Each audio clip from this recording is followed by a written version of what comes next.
देवीं सरस्वतीं व्यासं ततो जयमुदीरये।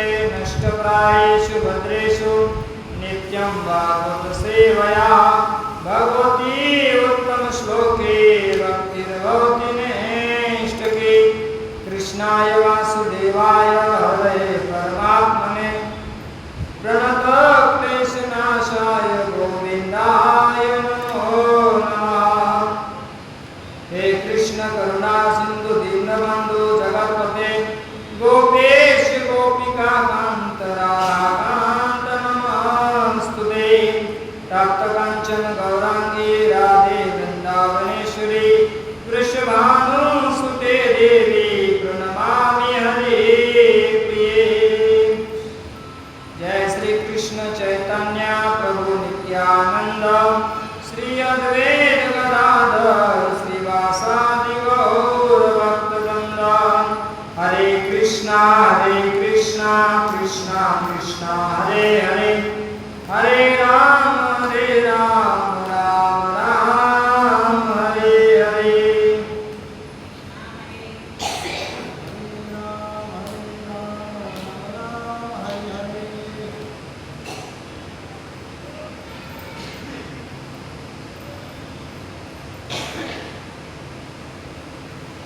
हरे कृष्णा। तो आज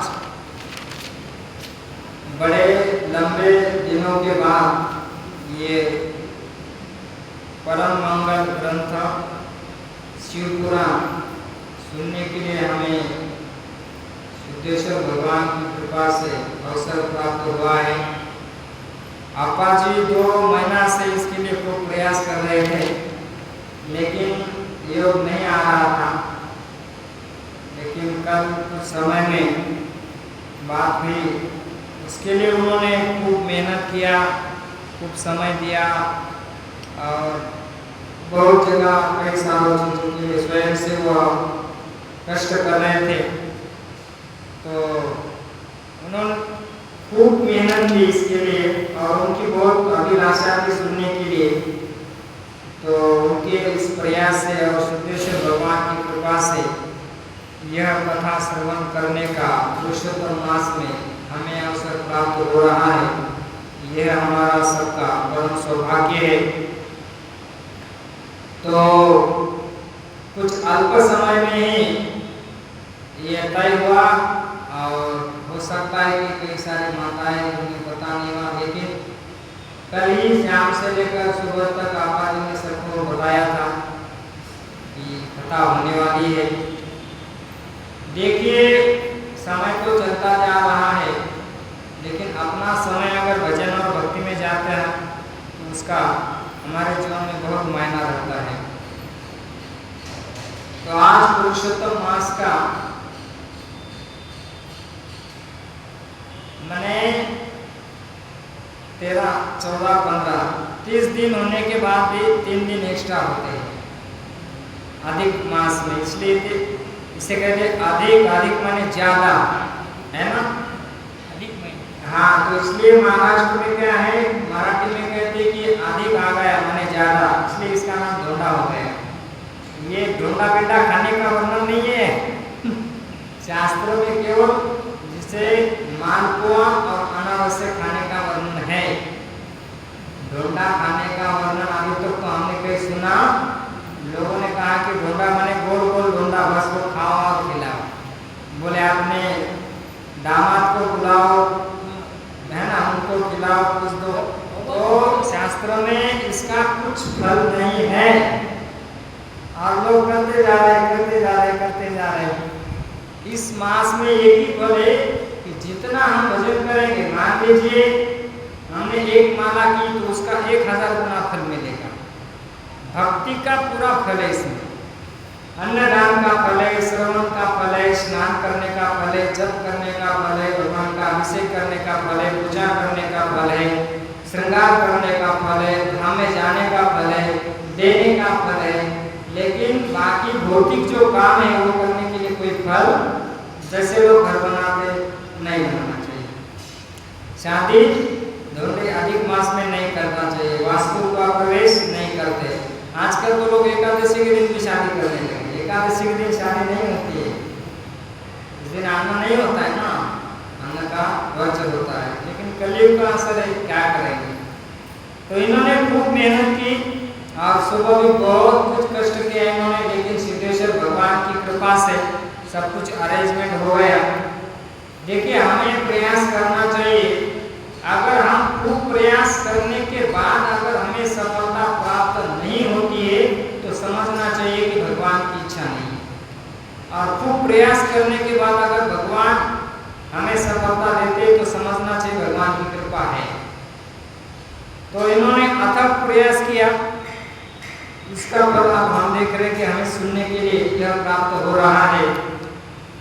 तो जितने भी ज्यादा है भक्त माताएं, है ना, भगवान कहते हैं कि चलो पूजा तो करते हैं, लेकिन जितना उनके बारे में हम श्रवण करेंगे उतनी हमारी भक्ति बढ़ती है।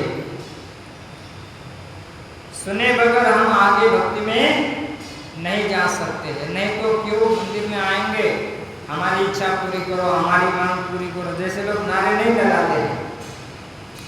भगवान के पास आके अपना नारा लगाएंगे और काम इच्छा अगर नहीं पूरी हुई तो भगवान को भी भूल जाएंगे। जैसे हमने एक जगह देखा था, एक आदमी था, वो प्रतिदिन आकर शिव जी को जल चढ़ाता था। उन्होंने क्या किया था, वो शिवलिंग अपने खेत में रखा था। आप थोड़ी मूड उनका लहरी था, अब उनकी इच्छा पूरी नहीं हुई तो वो पानी भी बंद कर दिया और दूसरी वाटर ले गया था चढ़ाने के लिए। ऐसे कैसे भगवान ने बोले हमारी इच्छा पूरी नहीं की। मतलब हम सकाम भाव से भगवान के पास आते हैं और इच्छा जब पूरी नहीं हो तो निकल जाते हैं। इसे भक्ति नहीं कहते, इसे भक्ति थोड़ी कहते हैं, इसे व्यापार कहते हैं। क्या कहते हैं, जैसे हमें कुछ लेना है तो हम जाते हैं कि नहीं, ठेला वाले के पास की सब्जी चाहिए, अभी आम का मौसम चल रहा है, आम चाहिए, जामुन चाहिए, तो हम पैसा देते हैं, लेते हैं, है ना। तो ये तो व्यापार हो गया, ये भक्ति नहीं हो गई है। भक्ति में ठीक है भगवान देंगे, लेकिन इसका मतलब नहीं कि उनकी भक्ति ही छोड़ दो, ऐसा नहीं करना चाहिए। तो आइए कथा में प्रवेश करें पवित्र मास में। शिव पुराण की कथा मनुष्य के जन्मांतर के पापों को धोने में सर्वसमर्थ कहते हैं। कि कथा के बारे में कह रहे कि मनुष्य पाप के कारण दुखी होता है, धर्म करने के लिए भजन करता है ना। जीवन में सुख प्राप्त करने के लिए मनुष्य क्या करता है, अच्छे कर्म करता है। अगर हमने अच्छे कर्म किए हैं तो हमें जीवन में सुख की प्राप्ति हो जाती है, और अगर हमारे जीवन में दुख की प्राप्ति हो रही है तो हमें समझना चाहिए कि हमने पूर्व जन्म में पाप किए हैं, इसी के कारण हमें दुख या कष्ट उठाना पड़ रहा है। कई बार गरीबी के कारण व्यक्ति कर्म करता है और उसमें पाप करके बैठता है, और उसी के चलते मारे उन्हें अनेक समस्याओं से झूलना पड़ता है। इसलिए कहते हैं कि गरीबी हटाने के लिए पाप करता है, और पाप करने के कारण जीवन बिगड़ता है, और जीवन बिगड़ने से जीवन में दुख की प्राप्ति हो जाती है। इसलिए कहते हैं कि हमें गलत कर्मों से बचना चाहिए। जैसे उदाहरण देते हैं, पुण्य बिना सुख कोई नहीं, कोई न दुख बिनु पाप, काहू न दोष दीजिए। माने हमें दूसरों को दोष नहीं देना चाहिए। हमारे जीवन में जो भी सुख दुख आता है यह हमारे कर्म का फल है और कोई नहीं है। हमें दिखने के लिए वो एक माध्यम दिखाई देते हैं, है ना। जैसे श्रीमद् भागवतम के चतुर्थ स्कंद में ध्रुव महाराज की कथा आती है। ध्रुव महाराज को अपने पिताजी के गोद में बैठने की इच्छा थी, लेकिन उनकी दूसरी एक पत्नी थी सुरुचि। सुरुचि का मतलब जानते, अपने मन में जैसा आए वैसा व्यवहार करे, उसे सुरुचि कहते हैं। महाराष्ट्र में कहते हैं मनालेम तसवागनारी। तो कहते हैं कि इन्होंने कहा ये तो सुनीति का बेटा है, मेरा बेटा नहीं है, इसलिए उन्होंने गोद में बैठने के लिए मना किया और ध्रुव को हटा दिया। जब ध्रुव महाराज दुखी हुए तो अपने माँ के पास गए कि माँ ने मुझे पिताजी के गोद में बैठने से मना कर दिया है। तो बहुत रोने लगे ध्रुव महाराज। सुनीति माता भी रो रही थी, लेकिन सुनीति माता ने जो उपदेश दिया है वह बहुत दिव्य उपदेश है। सुनीति माता कहती, बेटा तुम्हारे दुख का कारण तुम अपने सौतेली माँ को मत समझो। अपने ही कर्म होते हैं जो हमें सुख प्रदान करते हैं और दुख प्रदान करते हैं। काहू न कोई सुख दुख दाता, हम ही अपने निज कर्म भोग, अपने कर्मों के सुख और दुख हम भोगते रहते हैं। जैसे दृष्टांत के माध्यम से समझाते हैं कि कोई पौधा है, आप कर क्या कीजिए, ये जो चौकी लगाई है ना, ऐसे एक और चौकी लाइए, ये जो है ना, इस चौकी को यहाँ रखिए और दूसरी, क्योंकि हमें ये रखना पड़ता है ना, आप समझ रहे हाँ, एक दूसरी एक पड़ी लाइए, ठीक है, कल रख लीजिए, है ना, तो थोड़ा आसान हो जाता है। जैसे दृष्टांत के माध्यम से समझाते हैं कि हमने कोई पौधा लगाया है, मान लीजिए नीम का पेड़ लगाए तो कड़वा तो फल प्राप्त होगा, अगर अंगूर का लगाए तो मीठा फल प्राप्त होगा। उसी तरह से हमने अगर बुरे कर्म किए तो बुरा फल प्राप्त होगा, अच्छे कर्म किए तो अच्छा फल प्राप्त हो जाएगा हमें। तो यह बीज जो पाप पुण्य का है, कर्म जैसा हम बोएंगे वैसा फल मिलता है। भगवान किसी को सुख या किसी को दुख नहीं देते हैं, हमें अपने कर्मों का फल प्राप्त होता है। और एक उदाहरण से समझाते हैं, जैसे कोर्ट में न्यायाधीश होता है ना, वो क्या करता है, फाइल देख के आगे वाले जो आदमी हैं उनको सजा सुनवाता है। वो तो किसी से दोष करता नहीं है ना, ना ही उसका किसी से कोई लेन देन नहीं है। फाइल में जैसा रिकॉर्ड है वो पढ़ लेता है, समझ लेता है और उसी के हिसाब से उन्हें सजा की प्राप्ति होती है। ठीक वैसे ही भगवान हमें अपने फल प्रदान करते हैं। यह जहाँ पर समझाते हैं, अपने कर्म हमें सुधारना चाहिए। हम गरीबी हटाने के लिए कर्म करते हैं, कर्म करते करते उसमें पाप कर बैठे कि नहीं लोग। पाप की कमाई आदमी को सुख से जीने नहीं देती है और न ही सुख से खाने देती है। तो इसलिए हमें अपने कर्मों को सुधारना चाहिए, ईमानदारी से करना चाहिए। जैसे कहते हैं कि हम व्यापार करते हैं, इसमें कितना झूठ बोले। जैसे दाल में नमक ज़्यादा डालेंगे तो क्या हो जाएगा, वो खट्टा हो जाएगा, और कम डालेंगे तो अच्छा नहीं लगेगा। वैसे एक संत कहते कि जितना दाल में नमक उतना बिजनेस में झूठ बोलना चाहिए। क्यों? क्योंकि पेट भी भरना है ना। मान लीजिए 1 रुपये की चीज़ है, आपने 1 रुपये में खरीदी, उसके ऊपर आप आधा ले रहे हैं, थोड़ा आपका जितना लगता है उतना, तो उतना ठीक है। लेकिन दुगना तिगना बढ़ा के अगर इनकम कर रहे तो धन आएगा, लेकिन टिकने वाला वो किसी न किसी माध्यम से रास्ता निकल के चला जाएगा, वो टिक नहीं पाएगा। दूसरी बात है कि हमारा धन भगवान की सेवा में नहीं रहता है, तो इसलिए धन पवित्र होता नहीं है। इसलिए भगवान और भक्तों के सेवा में धन लगाना चाहिए, इससे धन पवित्र होता है। तो पहले पाप का कारण आज दुखी है और गरीबी मिटाने के लिए फिर पाप कर रहे हैं, तो इसी के कारण फिर हमारे जीवन में गरीबी आ जाती है। शास्त्र कहता है व्यक्ति पाप करके दुखी होता है और दुख मिटाने के लिए पाप करता है, गलत कर्म करता है, तो उसका परिणाम हमें दुख की प्राप्ति हो जाती है। देखो आजकल लोग छोटी छोटी बात में भी बहुत झूठ बोलते हैं, बोलते कि नहीं? खूब झूठ बोलते हैं, इतना झूठ बोलते कि इतना कि हद छोड़ दी लोगों ने झूठ। और कहते कि पैसा तो बहुत है लेकिन घर में सुख शांति नहीं। काहे को सुख शांति आएगी? हाँ, कैसे आएगी? हम नीति से चलते नहीं है और अपेक्षा करते हैं कि सुख शांति आ जाए।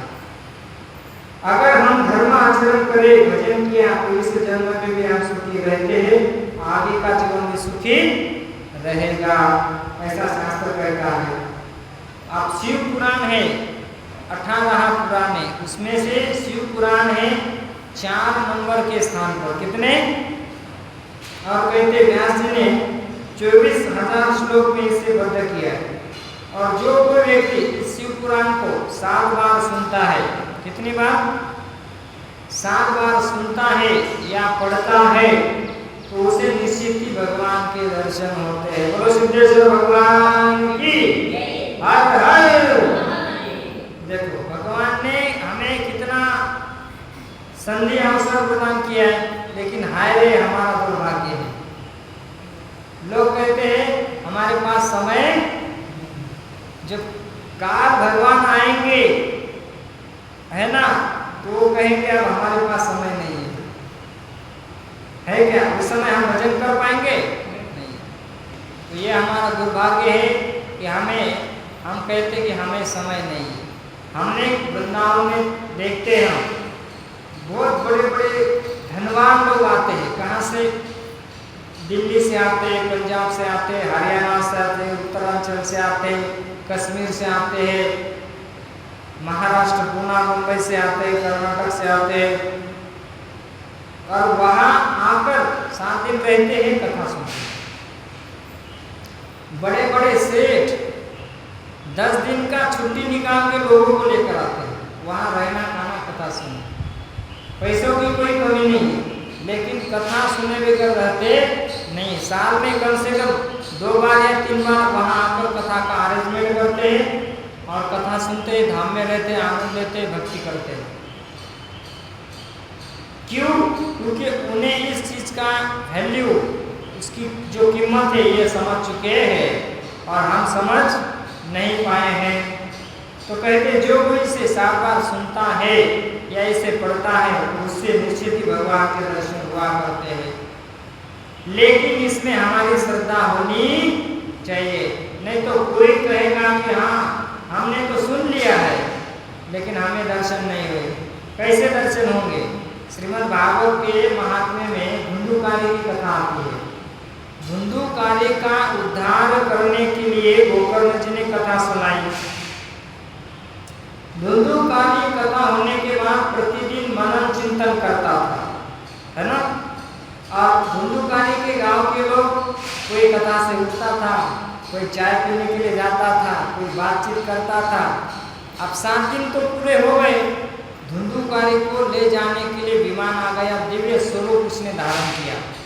तो गांव के लोग कहे रुको रुको रुको, भगवान के पार्षदों को कहा आप एक ही विमान लेकर आए हैं हमारे लिए। बोले आपके श्रवण में और इनके श्रवण में अंतर है। बोले क्या? बोले ये कथा सुनने के बाद मनन चिंतन करता था और आप बीच बीच में उठते थे, चाय पीते थे, इधर उधर ध्यान रहता था आपका, यहाँ जाना वहाँ जाना, ये करना वो करना। लेकिन इसने ऐसा नहीं किया, इसने मननम चिंतनम कृतम, इसने मनन किया, चिंतन किया, उसका फल उसने पा लिया। बोले शंकर भगवान की। वो लोग बोले ये बात है। बोले हाँ। तो फिर से उन्होंने कथा का आयोजन किया और फिर बाद में भगवान आए, अनेक विमान आए, भगवान के पार्षद आए, गोकर्ण जी, गोकर्ण के गांव से सब लोग, और गोकर्ण जी के गांव का कुत्ता भी विमान में लेके चला गया। शंकर भगवान की। तो अगर हमारी श्रद्धा है तो हमें उसका दर्शन भी हो सकता है। लेकिन हमारी श्रद्धा, वो कहते हैं ना, सुबह भाई कई सारे लोग ये करते हैं, सुख संपत्ति घर आ रही, बस हो गया, कुछ नहीं, कष्ट भी थे। तो शिव आराधना परम कल्याणकारी है। अब शिव का अर्थ क्या होता है? बोले शिव माने कल्याण, सुख शांति। जैसे पानी होता है वैसे शिव माने कल्याण। जैसे कहते हैं शंकर, है ना, भगवान का नाम क्या है? शंकर। शम माने कल्याण करोति, जो कल्याण करते हैं। क्या करते हैं? हाँ, कर माने क्रिया धातु, करने वाले, कल्याण करने वाले, सुख शांति प्रदान करने वाले, उन्हें कहते शंकर। हमारे जीवन को कल्याण शांति देते हैं। और हम कहते हैं ना हर हर, हर हर माने हमारे जीवन के पाप हर ले, दुख हर ले और मूर्खता को भी दूर करे और सुख शांति दे उसे कहते हर हर महादेव। तो शंकर भगवान की। तो ये हो गया हर हर महादेव अर्थ। और शंकर जो कल्याण करने वाले हैं, सुख शांति प्रदान करने वाले हैं। और कहते कि एक गड़वा माने एक लोटा जल अगर कोई चढ़ा देता है तो उसे 24 घंटे भजन करने का फल प्राप्त होता है। आप लोग 24 घंटा पे भजन कर पाएगा? मैं भी नहीं कर पाऊंगा, आप भी नहीं कर पाएंगे। लेकिन कहते हैं कि एक गड़वा माने लोटा, एक लोटा अगर कोई छोड़ा देता है शिव जी के ऊपर तो उसे 24 घंटा भजन करने का फल प्राप्त हो जाता है। बस एक दिन में चढ़ा दिया, काम हो गया। लेकिन इसमें श्रद्धा होनी चाहिए। क्या होना चाहिए? हाँ, श्रद्धा होनी चाहिए। भगवान शिव का उपासक भक्त जल्दी दुखी नहीं होता है। एक कथा आती है, बोले यज्ञदत्त नाम का ब्राह्मण है और उनका एक पुत्र हुआ गुणनिधि। क्या नाम हुआ? गुणनिधि। वो गुणनिधि हो गया दोष निधि, माने दोष का भंडार, है ना। तो कल इसको थोड़ा यह है तो फैन मिलता है तो लगाइए। हाँ, गर्मी का मौसम है ना, हम कई जगह जाते हैं, हमें खूब लोगों को बताना पड़ता है, समझाना पड़ता है। अब 12 बजे तक इतनी गर्मी थी महाराज, क्या बोला, शिवरात्रि में आपने कथा 1 बजे रहती, मुझे 12 बजे तक दर्शन करता। देखिए अभी गर्मी का मौसम है, बारिश के दिन है, इसलिए ऐसा होता है। अब ये क्या करने लगा, यज्ञदत्त नाम का ब्राह्मण रात दिन पाप करता। और कहते हैं पिता ने अनेक बार समझाया क्या कि बेटा पाप नहीं करना चाहिए और पाप का फल दुख होता है और बुद्धि कमजोर होती है। और ये ध्यान नहीं दिया। जब उसने कहा कि तुम हमारी बात नहीं मानते हो तो तुम घर से निकल जाओ, पिताजी ने कह दिया घर में मत रुको, क्योंकि पाप कर रहा था ना। तो कहते हैं कि पाप करने से बुद्धि कमजोर होती है। क्या होता है? दिमाग काम नहीं करता है, क्या अच्छा है क्या बुरा है। किसी के साथ भी झगड़ा कर लेंगे, किसी को भी कुछ भी कह लेंगे। और कहते कि पिता ने दुखी होकर कहा कि तुम घर से निकल जाओ, हमारा कोई रिश्ता तुमसे नहीं है। अगर सुधर गए तो तुम वापस आ जाना, नहीं तो मत आना। अब घर से तो निकल गए तो कहते कि आज पड़ोस के लोग भी उसे कोई रोटी नहीं देता था, है ना। आजकल तो ऐसी स्थिति है मानो कि अगर किसी को कहा कि कोई अतिथि आ रहा है भोजन बनाओ, बोले नहीं है, घर पर कोई नहीं है, ये है वो है। अगर उसको कहा ना तुम्हारा भाई रात को 2 बजे आ रहा है तो 1 बजे उठकर खाना बनाएंगे। हाँ, बाप आ रहा है, भाई आ रहा है या कोई आ रहा है तो क्या क्या बनाएंगी, पकौड़ा बनाएंगी, उसमें पापड़ फ्राई करेंगी, सब्जी बनाएंगी, दाल चावल और कुछ कुछ मीठा आइटम। अभी आम चल रहा है तो आम का रस भी रात में खिलाएगी, भले बीमार हो जाए। और कोई अतिथि आ गया तो कहेंगी। ऐसी स्थिति आज के समय में दिखने के लिए प्राप्त होती है। तो कहते हैं कि आस पड़ोस के लोग भी रोटी नहीं देते, जो गृहस्थ देख के वो दरवाजा बंद कर दे। क्यों? क्योंकि वो पाप कर रहा था। क्या कर रहा था? हाँ। तो कहते हैं कि जो हर व्यक्ति सुख चाहता है लेकिन थोड़े लोगों को सुख मिलता है। शास्त्रों में कहा है अगर हम दुखी है तो किसी बुरे कर्मों का फल है, इसी के कारण हम दुखी है।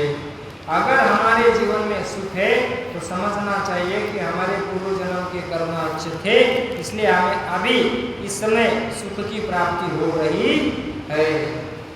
शिव पुराण में लिखा है। अब ये क्या है? ये जो दोष निधि था ये 3 दिन तक भूखा था। कितने दिन? कलयुग में प्राण अन्न में है। किसमें है? कलो अन्नगत प्राण। खाना नहीं खाए तो लुढ़क जाएंगे। ये शिव पुराण में लिखा है कि एक शिव मंदिर दिखा, जैसे ये मंदिर है कितना पुराना है और बहुत खूब बैठने की अच्छी व्यवस्था है, सुनने का अवसर है और अधिक मास चल रहा है। अपा जी कह रहे थे, कई सारे लोग कह रहे थे कि कब से है कब से है कब से है ना। मैंने कहा यार सुनने की तो बहुत मैंने तत्पर है यहाँ के लोग, तो मैंने कहा आप देखेंगे खूब आएंगे। देखो बात करना अलग होता है और आचरण करना अलग होता है। सत्य बोलना और होता है, लेकिन सत्य के ऊपर आचरण करना कुछ और होता है ना। हाँ,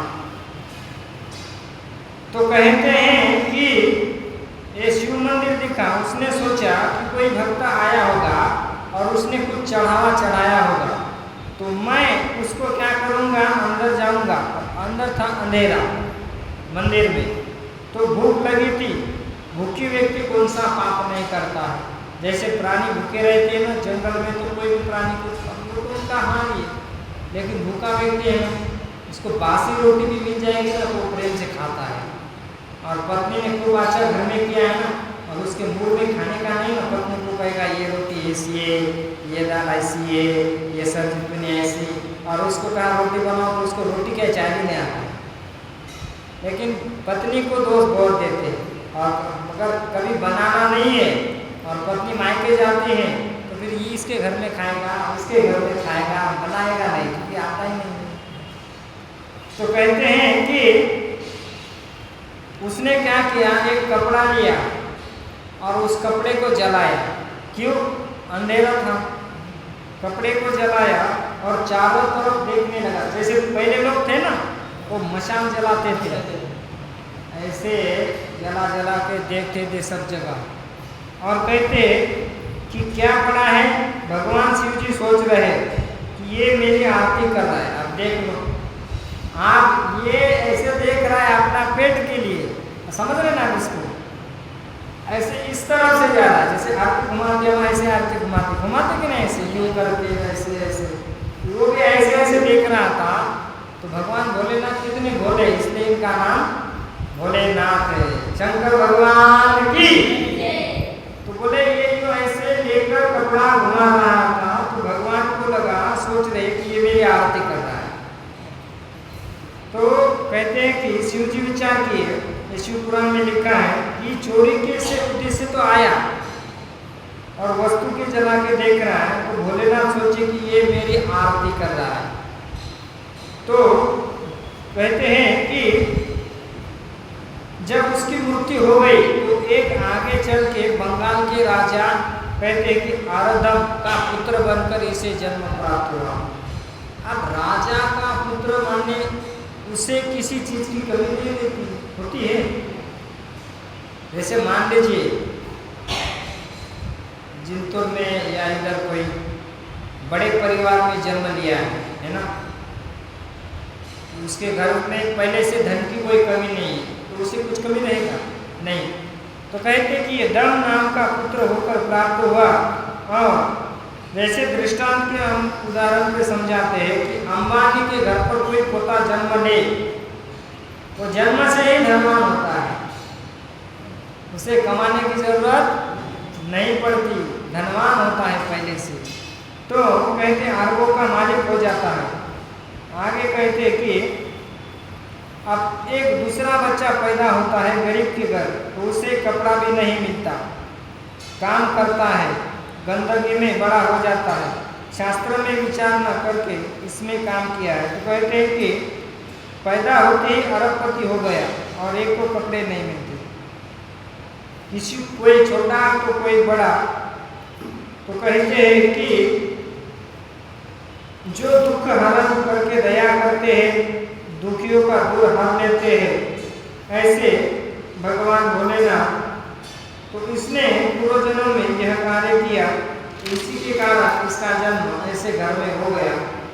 तो उसने पूर्व जन्म में बड़े दान यज्ञ किए, इसी कारण अभी वो अच्छे घर में जन्म लेते हैं। माने ये कहते हैं कि अगर हम इस जन्म में पुण्य दान करते हैं, अच्छे कर्म करते हैं, तो हमें नेक्स्ट जन्म में अच्छे परिवार में जन्म प्राप्त हो जाता है, अरबपति हो जाता है। तो अब ये पुत्र बनकर प्रकट हुआ तो नाम हुआ दम। शिव पुराण में कथा है कि दम थोड़ा बड़ा हुआ, घर घर में दीप जलाता था। क्या करता था? हर एक घर में वो दीप जलाता। जैसे हम भगवान को दीप दिखाते कि नहीं, तो उन्होंने एक राजा का पुत्र है, तो उन्होंने सबको कहा इसने कि आप सबको मेरा आदेश है कि आप सब लोग अपने घर में दीप जलाइए। और दूसरी बात कहते हैं कि मंदिर में दीपक जलाना है आपको। जैसे अधिक मास में भगवान को दिया दिखाते हैं ना, भगवान विष्णु को, भगवान कृष्ण को, तो कैसे कि दीपक जलाता है। और बाद में उनके जब पिताजी मर जाते हैं तो लोगों की जो मुखिया रहते हैं उनकी बैठक लेते हैं और कहते हैं कि हर मंदिर में दीपक जलना चाहिए। क्या होना चाहिए? हर मंदिर में दीप जलना चाहिए। जैसे श्रीमद् भागवतम के चतुर्थ स्कंद में कथा आती है कि पृथु महाराज कहते हैं कि सबको भगवान की भक्ति करनी है, देश के नाम संदेश, मंदिर बनवाना है। पृथु महाराज ने राजा होकर अपने घर में अपना स्वयं का मंदिर बनाया था भगवान की पूजा के लिए। और उनकी खूब पत्नियां थी, तो पत्नियों को अलग से मंदिर बनाए थे सेवा करने। लोग राजा होके ऐसे, तो ऐसे राजा होने चाहिए, तब देश का कल्याण हो सकता है। तो हमारे यहाँ दीपावली को दीप जलाते हैं, प्रतिदिन नहीं जलाते, हजारों वहाँ मंदिर दीप जलाया जा रहा है। देखो, तो सारा जीवन इन्होंने आनंद से बिताया और कहते हैं कि भगवान शिव जी की श्रद्धा से पूजा इन्होंने की। तो भगवान बड़े भोलेनाथ है, जो जीवों को दया करते हैं, प्रसन्न होने वाले हैं।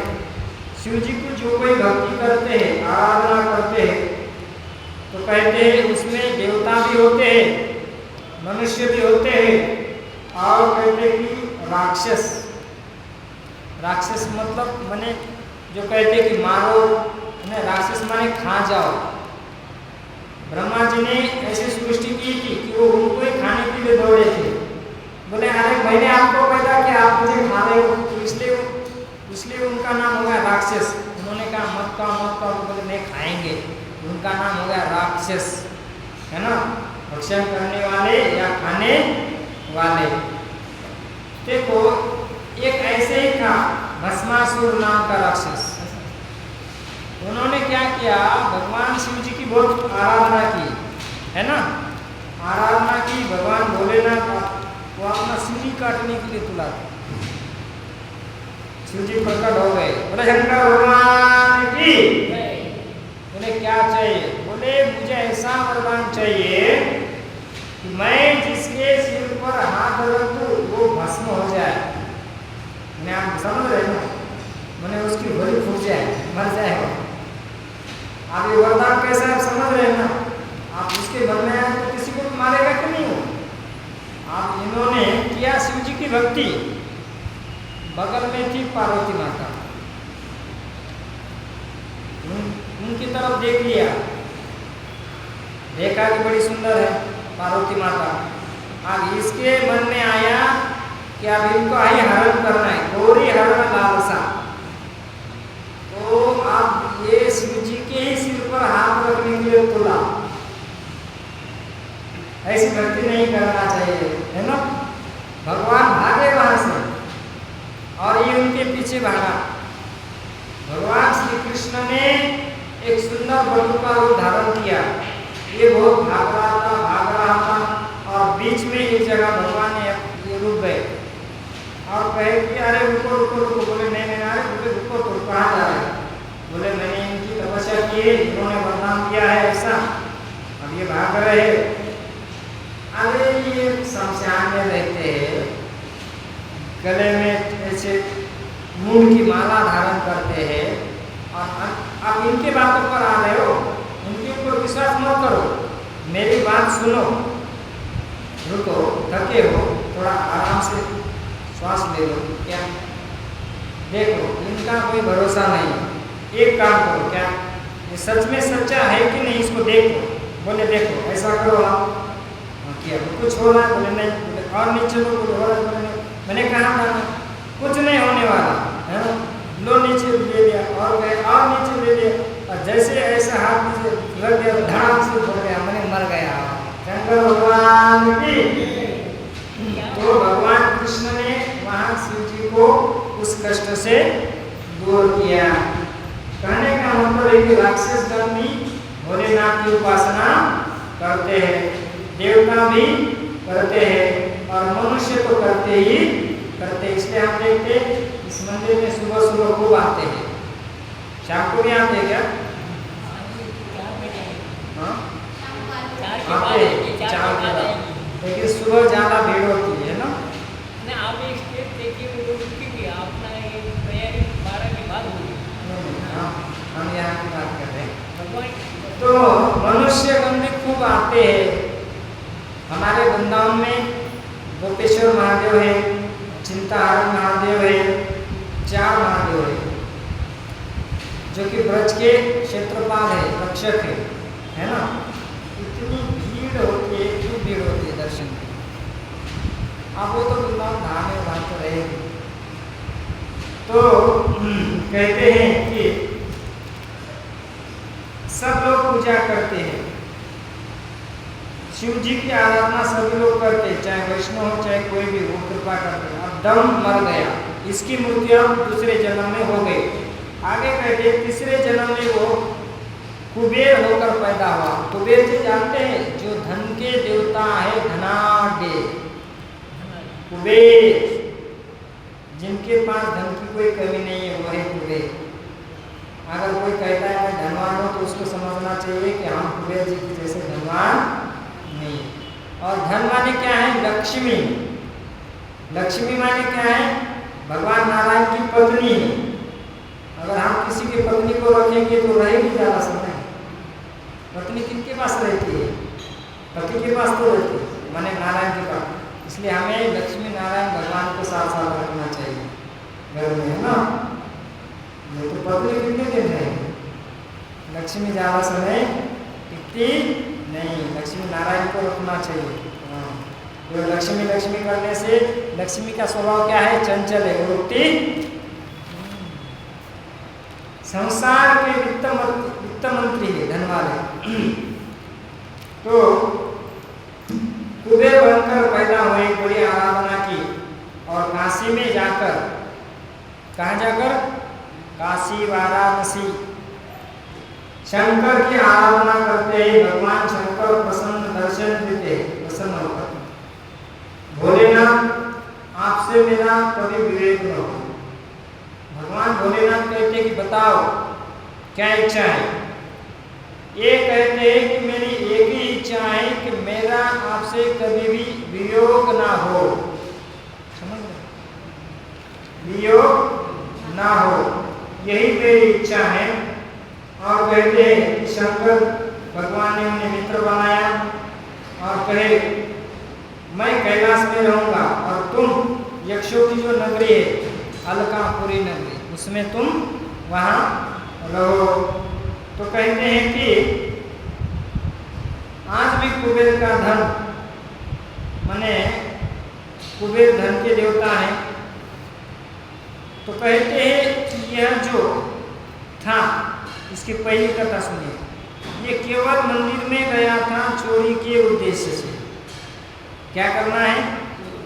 चोरी करना है, बस, और कुछ नहीं करना है। तो कहते हैं कि कपड़ा जला के देखा और भगवान की भक्ति तो नहीं की। अगर हम यदि श्रद्धा से भक्ति करेंगे, भगवान भोलेनाथ का नाम जप करेंगे या भगवान कृष्ण का नाम जप करेंगे, तो कहते हैं कि यह करने से हमें भगवान की प्राप्ति हो जाएगी। शंकर भगवान की बोले हर हर। तो कहते हैं कि अगला जन्म ऐसा भी हमारा हो सकता है, तो यह दोष निधि का हो गया। अब आगे कहते हैं कि बेल पत्र के बारे में। बेलपत्र के बारे में कि शंकर जी के ऊपर बेलपत्र चढ़ाना है ना। अगर कोई एक बेलपत्र चढ़ाता है, कितना? हाँ, अब देखो यहाँ कितनी माताएं आती है, कितना बेलपत्र चढ़ता है, जितना लाते उतना चढ़ जाता है। कोई इतना लाते, कोई ज़्यादा लाते, कोई कम लाते, लेकिन लाते हैं और चढ़ाते हैं, है ना। और बहुत अच्छा है, भगवान भोलेनाथ की आराधना करने के लिए, श्रृंगार करने के लिए ज़्यादा कुछ करने की जरूरत नहीं। अगर एक बेलपत्र कोई चढ़ाता है तो यहाँ पर वर्णन आता है करोड़ों कन्यादान का फल प्राप्त होता है। करोड़ों कन्यादान का फल, जैसे कन्या प्राप्त करते, कन्या को दान करते हैं ना, इसलिए कहते हैं कन्यादान। और कन्यादान करने के बाद भी बेचारा असंतुष्टि रहता है। शर्म आनी चाहिए कि लोग अपनी कन्या को दे देते हैं, ऊपर से सोना देते हैं, धन देते हैं, उसका परिवार बिताते, फिर भी कहते हैं कुछ नहीं दिया। क्या देना चाहिए? तुम कमाओ, तुम्हारे अंदर सामर्थ्य होना चाहिए, है ना।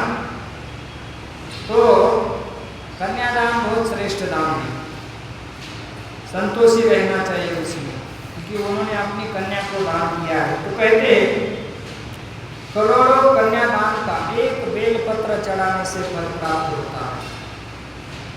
मान लीजिए हमने इसका श्रवण नहीं किया तो इसका वैल्यू समझ में आएगा? कुछ कीमत नहीं है, इसलिए सुनना बहुत जरूरी है। अगर अखंड बिल्वपत्र से पूजे सुशंकर कोटि कन्या महादानम बिल्वपत्र अर्पणम। अब ये हो गया बेलपत्र के बारे में। आप लोग एक गड़वा माने एक लोटा जल चढ़ाते हैं ना, उसके बारे में क्या कहा गया है? कहते हैं कि एक लोटा जल चढ़ाने से 24 घंटा भजन का फल हमें प्राप्त होगा। और इनकी पूजा, जैसे भगवान कृष्ण है, भगवान राम है ना, भगवान विठ्ठल है, उनकी सेवा करनी है तो क्या करना पड़ता है? पहले तो उनका श्रृंगार निकालो, जो भी आभूषण धारण किया है, भगवान ने मुकुट धारण किया है, गले में धारण किया है, ये सब निकालना पड़ता है। तो बोले भगवान शिव जी का अन्य देवताओं भगवान की तरह नहीं है, उतारो धूप दिखाओ तब पूजा पूरी होगी। और भगवान शिव का ऐसा नहीं, बोले खाली पिंडी है, एक लोटा जल ले लो, उनको चढ़ा दो, बोले भगवान शिव जी की सर्वोपास्य। हम देखते हैं गांव में जाते हैं तो गांव में कहीं कहीं राम या कृष्ण का मंदिर दिखे ना दिखे, लेकिन दो मंदिर जरूर दिखते हैं, है ना। एक है हनुमान जी का और दूसरी है शिव जी की पिंडी, शंकर भगवान की। तो कहते हैं कि जिन्होंने भगवान शंकर की आराधना की है, माने भक्ति की है, वो इस संसार में महान हो गए हैं, हुए कि नहीं? हाँ। अब आगे एक कथा बताते हैं कि एक देवराज नाम का ब्राह्मण था। तो जन्म से ब्राह्मण था, लेकिन कर्म से वो वैश्य था, है ना। कर्म से क्या था? वैश्य था, व्यापार करता है।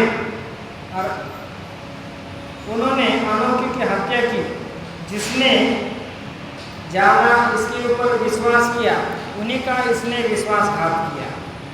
विश्वासघात नहीं करना चाहिए, इसका बहुत बुरा फल प्राप्त हो जाता है। तो कहते हैं कि जो कोई धोखा देते ऐसे लोग कभी जीवन में सुखी नहीं हो पाते हैं। एक को धोखा देंगे, दूसरों को तो नहीं दे सकते ना। तो उसी तरह से यहाँ पर हमें ये जो श्रवण करने के लिए प्राप्त हो रहा है, इसमें पापा जी का बहुत बड़ा योगदान है।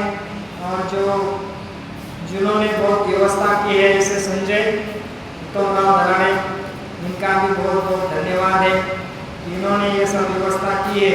इसलिए आप सभी को यह सुनने का अवसर प्राप्त हो रहा है।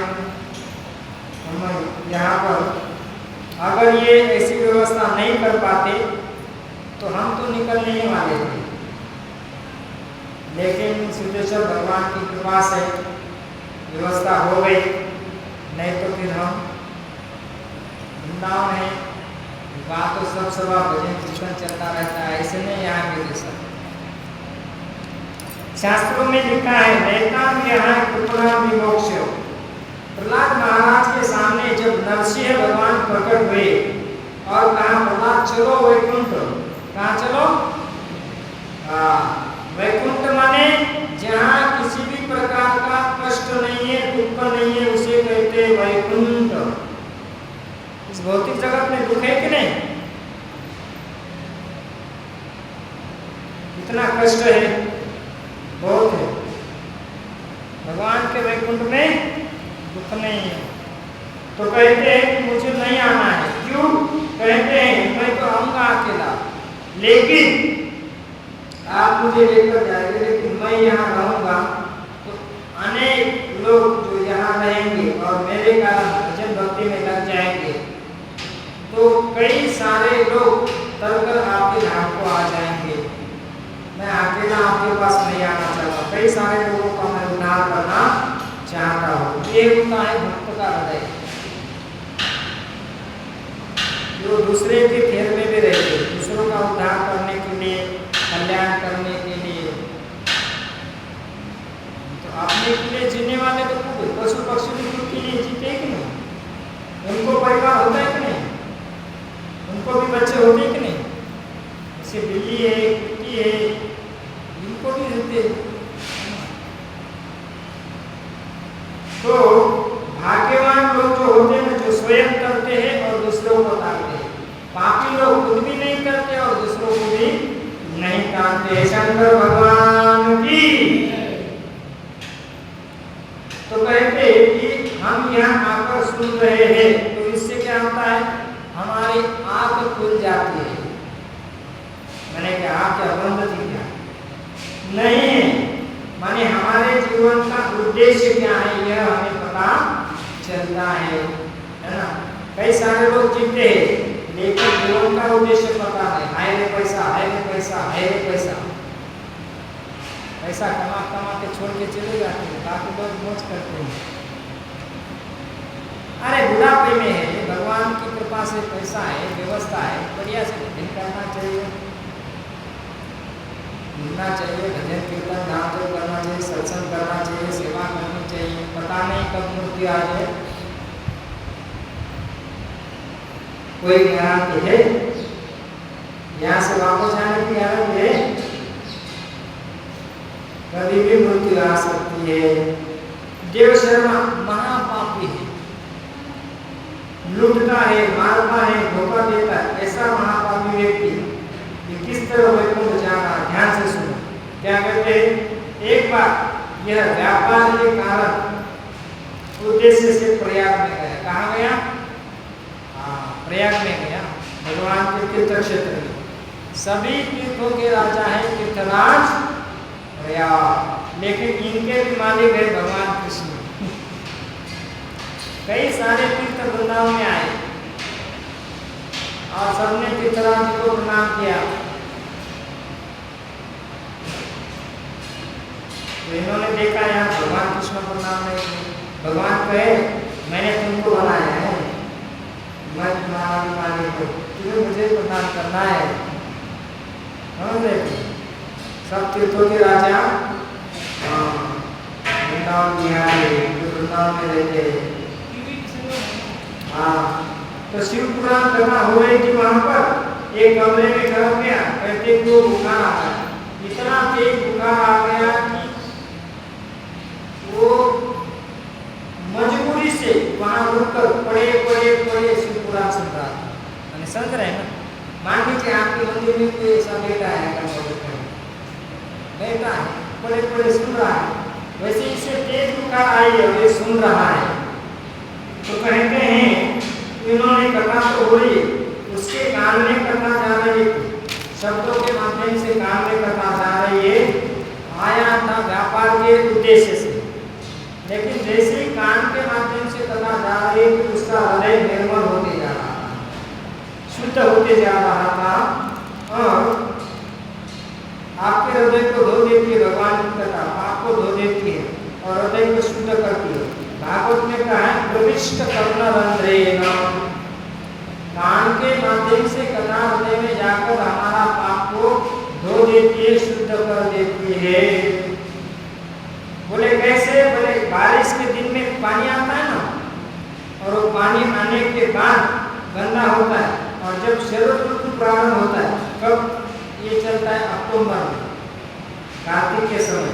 तो पानी जो प्रारंभ हुआ वह जब हवा से निर्मल हो जाता है, शुद्ध हो जाता है, जैसे वर्षा का गंगा जल शरद ऋतु की हवा से शुद्ध हो जाता है, ठीक उसी तरह से भगवान की कथा कान के माध्यम से हृदय में जाकर हमारे पापों को शुद्ध कर देती है और कई हृदय को निर्मल कर देती है। बोले शंकर भगवान की। इसलिए हमें कथा को सुनना चाहिए। बड़े बड़े कथा कान में जा रही है। बोले कैसे? दृष्टांत के माध्यम से समझाते हैं। कोई जानकर या अनजाने में जहर खा जाए तो असर होगा कि नहीं? ठीक वैसे ही भगवान की कथा कोई धोखे से सुने या जानकर सुने तो कहते हैं कि वो हमारा कल्याण करके ही रहेगी। इसमें कहना क्या है? भगवान शंकर के दर्शन जरूर होते हैं। जो अच्छे कर्म करते हैं वह व्यक्ति जीवन में महान बनता है। उनके जीवन में यश धन की कोई कमी नहीं रहती, शांति रहती है। अब देव शर्मा जो था वो मजबूरी में कथा सुन रहा है। कितने दिन तक सुनी? 1 मास तक सुना। कितना? हाँ, जैसे अधिक मास है ना, 1 महीना 3 दिन, कार्तिक में 1 महीना ही चलता है ना? उसी तरह से समाप्त हो गई, मर गया, वो मर गया। उसे यमदूत पकड़ के ले जा रहे, और जब भी यमराज की बाउंड्री आई तो कहते हैं भगवान शंकर के गण आए और उन्होंने कहा कि ये नरक नहीं जाएगा। बोले क्यों? बोले ये महापापी है। बोले सुनो सुनो। बोले क्या? बोलो इसने कथा सुनी, इसे तुम नहीं लेके जा सकते। बोले जैसे भागवत के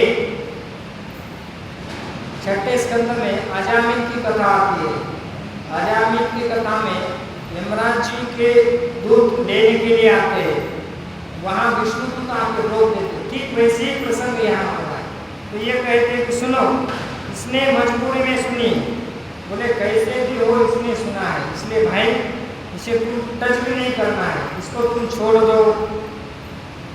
तो कहते हैं कि धोखे से भी एक उदाहरण देकर सुनते बताते कि आग को कोई जानकर भी टच करे या अनजाने में भी टच करे तो अपना प्रभाव दिखाए।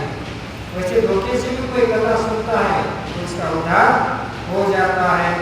इस प्रकार भगवान का नाम, भगवान की कथा श्रद्धा से सुनो या मजबूरी से सुनो, हमारा कल्याण होकर ही रहेगा। शंकर भगवान की। आगे कहते हैं इसलिए हमें श्रद्धा से श्रवण करना चाहिए। कैसे करना चाहिए? हाँ, तत्काल उसका फल मिलेगा।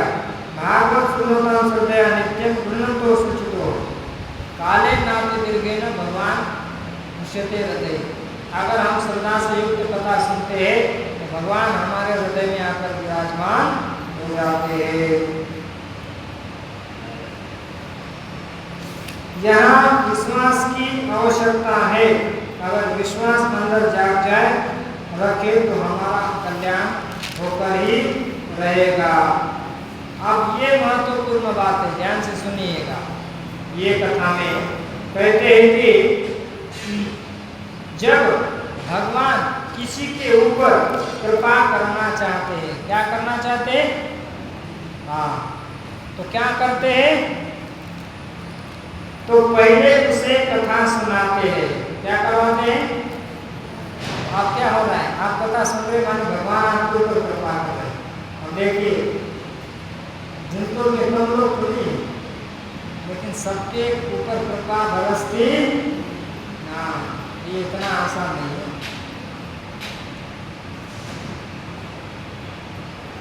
कहते हैं जिसके ऊपर मैं कृपा करना चाहता हूँ उसे मैं कथा सुनाता हूँ। यह भी समझना चाहिए, अगर हम कथा सुनने बैठे हैं तो मतलब सीधा है हमारे ऊपर भगवान की कृपा हो गई। बोलो शंकर भगवान की। कृपा मतलब केवल यही प्राप्त होना नहीं है ना। नहीं तो ये आ गया तो ज्यादा करके इसीलिए भागते हो। तो हमारा कल्याण करना चाहिए और शिव पुराण को वही सुनवा रहे हैं। आप आगे शिवगण लेके जाएंगे वैकुंठ, श्रद्धा से सुने और श्रद्धा नहीं करनी चाहिए। कैसे भी करना, भगवान की कथा सुन रहे, नाम जप कर रहे, पढ़ रहे तो कल्याण हो जाएगा। तो आगे इसमें वर्णन किया है, इसलिए हमें क्या करना चाहिए। देवराज शर्मा जो नरक में जाने वाला था, कहाँ जाने वाला था, तो उसने मजबूरी में कथा सुनी, उसके कान में पड़ गई, तो कहते वो शिवलोक में वास किया, शिवलोक को वह चला गया। जो भी भगवान की कथा सुनते हैं वो नरक नहीं जाते। भागवत में प्रमाण है, सदा सेव्या श्रीमद्भागवते वार्ता। हमें सदा भगवान की वार्ता को, भागवत को, शिव पुराण को सुनते रहना चाहिए। तो क्या होगा, बोले फिर मां के गर्भ में आने की जरूरत है ना। कष्ट होता है कि नहीं, 9 मास तक गर्भ में रहो, मलमूत्र का ढांचा है, विष्ठावा है, और वहाँ क्या बेडरूम थोड़ी होता है, वहाँ ऐसे रहता है तिरछा गर्भ। माँ अगर कुछ खट्टा मीठा खाती है, चटपटा खाती है तो उसको भी तकलीफ होता है, और भगवान को प्रार्थना करता है कि हे प्रभु इस कष्ट से हमें दूर कीजिए। श्रीमद् भागवतम के 33 स्कंद में वर्णन है, भगवान की स्मृति होती है, प्रार्थना करता है, और जैसे इस भौतिक जगत में आता है तो उसमें रह जाता है। तो कहते हैं कि न से गर्भगता भूया मुक्ति भागे न संशया। फिर गर्भ में आने की आवश्यकता नहीं होती, इसमें कोई संशय नहीं है, सीधा मुक्ति हो जाएगा भगवान की कथा सुनने से। एक इतिहास बताते हैं कि एक बिंदु नाम का ब्राह्मण था और उसकी पत्नी का नाम क्या था, आप सुने हैं ना शिव पुराण, बताइए। बिंदु नाम का ब्राह्मण था, उसकी पत्नी का नाम क्या था, चंचुला। क्या नाम था, यहाँ शिव पुराण हुआ होगा ना कैसा, तो आपको नाम पता नहीं, बताने नहीं चाहिए, बताने में क्या शर्माना चाहिए लोगों को। देखो हम किसी के बारे में बोल रहे हैं तो 1 घंटा बात करेंगे, फलाने ने ये किया, फलाने ने वो किया, ऐसा करती है, वैसा करता है। 1 घंटा भी कम गिरेगा और ऐसे फालतू मार के बैठ जाते, मान लो कोई कथा चल रही है, होता है ना, होता है।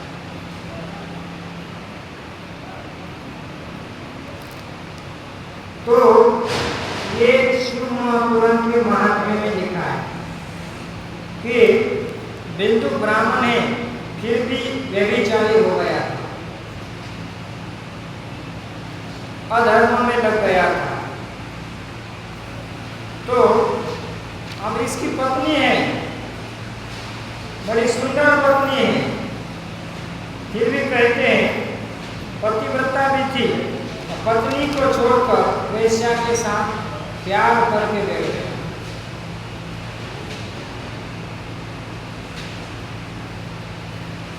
है ना, आजकल स्कूल कॉलेज में हम देखते हैं, स्कूल कॉलेज में किस लिए जाते हैं, पढ़ने के लिए जाते हैं। अगर हम स्टूडेंट हैं तो हमारा काम क्या है, विद्या ग्रहण करना। लेकिन आज की ऐसी स्थिति है कि 9th क्लास में पढ़ने वाला लड़का कहते हैं कि हमें प्रेम हो गया, प्यार हो गया। और एक सच्ची घटना, एक 9th में पढ़ने वाला लड़का ये घटित हुई ये घटना है यूपी की। तो एक लड़की कहे कि हम आपसे प्यार करते प्रेम करते, और वो कहे कि आप शादी नहीं करेगा तो मैं मर जाऊंगी। मैंने ऐसी दिक्कत हो गई कि वो 9th में पढ़ने वाला लड़का गया जेल में, वो आराम से घर में बैठे, और उससे पूछा गया कि कितने साल से जेल में, बोले अभी 3 साल हो गए, फिर बाद में रिहा हो जाऊंगा। तो वो उसको पूछा गया कि अगर तुम कह देते तुम्हें जो करना है सो कर लो, मर जाओ, मुझे क्या है, मैं तो नहीं करता हूँ, तो तुम पढ़ सकते थे? बोले हाँ। नहीं, बोले मुझे डर लगा। अरे बोले तुम क्या डरे हो, तुम डर के मारे मर गए यहाँ, और वो जी रही है बात। तो इसे प्रेम नहीं कहते। और विद्यार्थियों का कर्तव्य है कि विद्या अर्जन करना, क्या करना, ज्ञान को हासिल करना। ज्ञान जब हासिल करना है उस समय अगर हम इस चीजों में आकर गए तो फिर हमारा करियर कब बनेगा? जो आजकल यूट्यूब मोबाइल आया है ना, ये सब बर्बाद हो गई, बर्बादी हो रही है, बर्बादी। तो अब अलग है, लेकिन कहने का मतलब है कि आध्यात्म से जुड़े रहना चाहिए, तभी बच सकते हैं, नहीं तो मुश्किल है। गलत काम में लगा, प्रेम करने लगा, आप कहते हैं कि ये क्या करने लगा, हिंसा करता है, मारता है, काटता है, लूटता है, गलत काम करता है। इसी के कारण आदमी की बुद्धि कमजोर हो जाती है। क्यों? क्योंकि पाप हो रहा है। वो स्वामी तुलसीदास जी कहते हैं कि पाप भूमि के भारी, इस भूमि पर भारी क्या है, तो पाप है, पाप। तो जिसकी बुद्धि निर्मल होती है, ऐसा व्यक्ति जब भी गलत काम नहीं करता है, चोरी नहीं करता है। तो आगे इसमें वर्णन करते हैं कि यह कमजोर बुद्धि वाले ही ज्यादा गलत काम कर बैठे हैं। यहाँ पर एक बात ये भी बताइए कि अगर पर स्त्री या पर पुरुष, पर स्त्री से या पर पुरुष से प्रेम करते हैं तो शास्त्र में भी इसे क्या कहा गया है, अधर्म कहा गया है। चाहे पति कैसा भी हो, पत्नी कैसे भी हो, अपने धर्म में हमें अड़ग रहना चाहिए, यहाँ पर कहा गया है। अगर पर पुरुष से स्त्री प्रेम कर बैठती है तो मरने के बाद नरक में उसे श्रीमद् भागवतम के 5म स्कंद के 26वें अध्याय में वर्णन किया है। 28 प्रकार के नरक तो है, लेकिन इससे ज्यादा भी नरक है। अगर कोई पर स्त्री पर पुरुष से प्रेम करती है तो ऐसे खंभे बनाए थे लोहे के, वो बहुत गर्म रहते हैं, ऐसे गर्म रहते हैं जैसे हम पकौड़ा फ्राई करने के तेल गर्म करते हैं। और पुरुष को कहते हैं कि स्त्री को पकड़ो इस लोहे को गर्म, और स्त्री को कहते हैं इसको पकड़ो खंभे को गर्म। अगर नहीं पकड़ेंगे तो मारते हैं हिंदू, पकड़ो पकड़ो, गलत काम किया था, ऐसा दुख, ऐसा कष्ट वहाँ पर प्राप्त हो जाता है। तो पत्नी चंचुला क्या कहती है, इसका पति दुष्ट है, वेश्यागमन कर रहा है, घर आया, पत्नी हाथ जोड़कर कहती है कि अगर आपको ऐसा ही करना था तो मेरे साथ शादी क्यों की? बाकी सही है भैया, है ना? अगर ऐसा ही करना तो शादी नहीं करना चाहिए था, दूसरों का जीवन क्यों बर्बाद करना है ना? पहले तो जमाना कुछ और था कि लोग देते थे, आज की स्थिति ऐसी हो गई कि कुछ करना नहीं तो लोग कैसे देंगे? पहले के जैसे थोड़े लोग रहे, अब तो लोग समझदार हो गए, होशियार हो गए। आप लड़के काम नहीं करेंगे तो माँ बाप लड़की कैसे देंगे? जो काम धंधा करता है, कमाता है तो लोग देते हैं, और ज्यादा करके तो धनवान है तो ठीक है, लेकिन अगर उसको वैसा नहीं तो बिल्कुल गलती से भी लड़की को नहीं देना चाहिए। जीते जी उसकी जिंदगी बर्बाद और माता पिता की जिंदगी बर्बाद हो जाती है। पैसा खूब है लेकिन उसको आदत है ये नशा करना है, अभक्ष्य पास ग्रहण, तो वो लड़की कभी सुखी नहीं रही। संस्कार नहीं। संस्कार की तो बात, जिस घर में संस्कार नहीं, संस्कार होते वो करते ही नहीं है। धन खूब है, लेकिन अगर इन चीजों को वहां प्राप्ति होती है, मिलता है, तो बहुत सोचना चाहिए माता पिता कि वो सुखी नहीं रहती है और माता पिता भी दुखी रहते हैं और संतान भी दुखी रहती है। ऐसा कई बार है, देखा गया है, परिवार को देखा है, माता पिता ने धन देखा है और लड़की का ब्याह किया, तो बाद में वही लड़की दूसरी लड़कियों को कहती, देखो तुम्हारा तो भले पैसा कम कमाने वाला हो, लेकिन वो तुम्हें अगर समय नहीं देता है, नशा व्यसन करता है, तो तुम ऐसा लड़का देख के मत चाहिए। भले मेहनत करके खाता है, लेकिन तुम्हें समय देता है और किसी प्रकार का व्यसन नहीं, तो ऐसे ही लड़कों के साथ शादी क्यों? वो अपना सब कुछ छोड़ के आती है और पति उसको समय नहीं देता, तो क्या उसकी रहेगी? बहुत बंगला है, बड़ा कार है और वो 24 घंटा बिजी है, अपनी पत्नी को बोलने के लिए उसको समय ही नहीं है, वो उसकी रहेगी या बंगले को बात करेगी क्या, या दीवार को बात करेगी? बहुत बड़ा बंगला है तो घर में जो लोग रहते हैं ना, पति तो आता होता है उसका माता पिता के साथ, है ना, ज्यादा करके। तो यहाँ बात करें कि मैंने आपके साथ शादी की है, तो कहती है आपको ब्याह नहीं करना चाहिए था, करके घर में रहते हम, अगर आप घर में रहेंगे तो मैं आपकी सेवा करूंगी, मुझे आपका सेवा करने का अवसर प्राप्त होगा, मैं आपके दर्शन करने के लिए तरसती हूँ। अब ये ऐसे क्यों करी? ये पतिव्रता पत्नी है ना, मुझे सेवा का अवसर दो और इसको छोड़ दो, आज से वेश्या को छोड़ दो। बिंदुक ने कहा कि मैं इसे नहीं छोड़ूंगा, अब निकल गया। अब ये होने के बाद कहते हैं कि चंचुला जी जो थी वह भी परम पुरुष के प्यार में पड़ गई। और एक बार क्या हुआ कि उसका पति बिंदु घर पर आया और घर पर आने के बाद उसने देखा कि यह पर पुरुष के साथ बैठी हुई है। पर पुरुष के साथ बैठी हुई, आपने कहा अरे दुष्ट पापिनी, पर पुरुष से प्रेम करती हो? तो चंचुला कहती है इसके कारण आप है, आप मेरे पति होकर भी आप यहाँ रहते नहीं है, मुझे सेवा करने का अवसर नहीं देते हैं, इसमें मेरी क्या गलती है? आप उस वेश्या को छोड़ दो।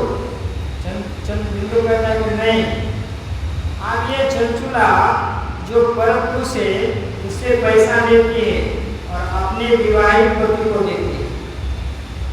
देख, आप आगे का वर्णन करते हैं कि ऐसे करते करते बहुत समय बीत जाता है और आखिर में उसने परमाणु से प्रेम किया और कुछ समय के बाद में मर गया।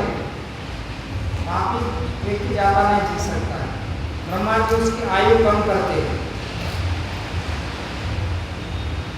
तो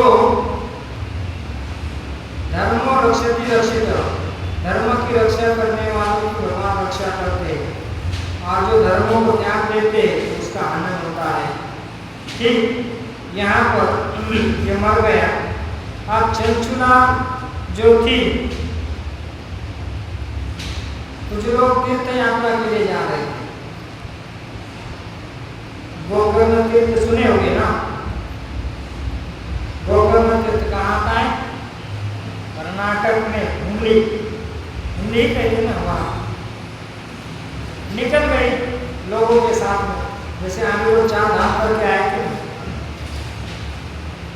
वैसे वहां गए और घूमते घूमते मेला में गए, स्नान किया जाकर वहां, और कहते हैं कि वहां कथा चल रही थी, कथा में जाकर बैठ गए और उसने सुना कि जो स्त्री पर पुरुष से प्रेम करती है, जो पुरुष पर स्त्री से प्रेम करता है, मरने के बाद नरक में जाता है और उनके शरीर के ऊपर अलग अलग उनको कष्ट दिया जाता है। जब यह बात उसने सत्संग में सुनी तो कहते हैं कि उसे पता नहीं था कि धर्म क्या है और धर्म क्या है, पाप क्या है, पुण्य क्या है, उसे पता नहीं था। तो सुनने के कारण वो गाँव गई और मुझे धर्म का पता ही नहीं था, कभी सत्संग किया नहीं, जिंदगी में कथा से ही विवेक प्राप्त होता है, गलत काम से व्यक्ति बचता है। कथा पूरी हुई, श्रोता बन गए, चंचुला उस पंडित जी के पास गई और पैर में गिरकर गिड़गिड़ाने लगी, रोने लगी। तो पंडित जी महात्मा को कहते कि क्या हुआ? बोले कि मैंने जीवन में इस प्रकार का पाप किया है और मुझे पता ही नहीं है किसी को पाप कहते हैं, और मैं तो बड़ी सुकुमारी हूँ और मैं इस कष्ट को झेल नहीं सकती हूँ। आप ही मुझे बताइए कि इस कष्ट से बचने के लिए मुझे क्या करना चाहिए। तो वो कहते हैं, अब यहाँ पर एक बात कही है कि ब्राह्मण कहा, सुनो, अगर हमने जीवन में पाप किया है और उसी पाप का अगर पश्चाताप करते हैं तो पाप काटने लगता है, हमें कम होता है। तो हाय हमसे ये गलती हुई, पश्चाताप करती है वो देवी को कहते ब्राह्मण कि अगर आप मुक्ति चाहते हैं तो एक बार शिव पुराण सुनो। कितनी बार? और शंकर भगवान की, तुम्हारे सारे काम हो जाएंगे, तुम सीधे शिवलोक को चली जाओगे। हर हर। हाँ, उस महात्मा के चरणों में गिर गई और कहे कि आप ही हमें सुना दीजिए, गिड़गिड़ाने लगे। तो पंडित जी के कोई बात नहीं सुनूंगा, श्रद्धा प्रेम विश्वास के साथ बैठकर चंचुला शिव पुराण कथा सुनी। उसका परिणाम ये हुआ कि मरने के बाद वो सीधा भगवान के धाम को चले गए। हर हर। दिव्य शरीर से प्राप्त होकर विमान में बैठ के भगवान शिव को चले गए। देवता लोग फूलों की वर्षा करने लगे। आप भगवान के पास गई, उनको प्रणाम किया। शंकर भगवान कहे, बेटी तुमने पाप को किया था, लेकिन तूने मेरी कथा सुनी, इसलिए तूने मुझे प्राप्त किया। धर्म के साथ सूत्र है अहिंसा, माने किसी जीव की हिंसा नहीं करना है, झूठ नहीं बोलना है, चोर नहीं करना है, क्रोध से बचना है, लोभ से बचना है और जीव के प्रति दया दर्शाना है। इस धर्म के सात सूत्र है। और मांस माने मुझे, माँ माने मुझको, सा माने मांस, माने आज मैं जिसका मांस खा रहा हूँ तब वो मेरा मांस खाए, उसे कहते मांस।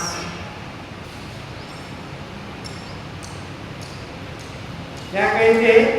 अर्थात आज जिसका मांस खा रहा हूँ आगे वो मांस जरूर खाएगा, जिसको तलकर खाए वो भी हमें तलेगा। जैसे पकौड़े खाया करते हैं घर में या होटल में, है ना, तो ये खतरनाक है, इसलिए इससे बचना चाहिए। अगर हम दूसरों को दुख देंगे तो हमें दुख की प्राप्ति होगी, अगर हम दूसरों को सुख देंगे तो हमें भी सुख की प्राप्ति हो जाएगी। सत्य बोलना, चोरी न करना, काम क्रोध, 6 चीजों से बचना चाहिए और जीवों के प्रति दया भाव करना चाहिए। ये 7 धर्म के सूत्र है। अब आगे देखिए, शिव जी ने कहा, देवी तुमने शिव पुराण की कथा सुनी है ना? आप लोग जब जाएंगे तो आप लोगों को आगे क्लास में सुन रहे हैं।